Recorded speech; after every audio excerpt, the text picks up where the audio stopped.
আমাদের মা, মুমিনদের মা উম্মুল মুমিনিন নবী পত্নী আয়েশা রাদিয়াল্লাহু তাআলা আনহা, তার সম্পর্কে সূরা নূরে কয়েকটি আয়াতে আল্লাহ রাব্বুল আলামিন আলোকপাত করেছেন।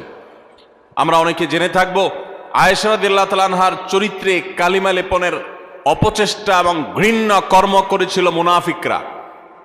আল্লাহ রাব্বুল আলামিন তার পুততা, পবিত্রতা, তার সতীত্ব এবং তার ব্যাপারে যে মিথ্যা অপবাদ দেওয়া হয়েছে, সেই মিথ্যা অপবাদ এবং ষড়যন্ত্র সম্পর্কে কোরআনে কারিমে অনেকগুলো আয়াত নাজিল করেছেন। একজন নারী তার চরিত্রে কালিমা লেপন করার অপচেষ্টা যখন করেছে কিছু সমাজের ঘৃণ্য পুরুষেরা, মুনাফিকেরা, আল্লাহ রাব্বুল আলামিন তার চরিত্রের পুততা, পবিত্রতা প্রকাশ করবার জন্য, ঘোষণা দেবার জন্য কোরআনে কারিমে অনেকগুলো আয়াত নাজিল করেছেন। একজন নারী হিসেবে, একজন মুসলিম মেয়ে হিসেবে এই ঘটনা নিশ্চয়ই আমাদের জন্য আনন্দদায়ক, এই ঘটনা নিশ্চয়ই আমাদের জন্য প্রেরণাদায়ক। কোরআনে কারিমে আল্লাহ রাব্বুল আলামিন ইব্রাহিম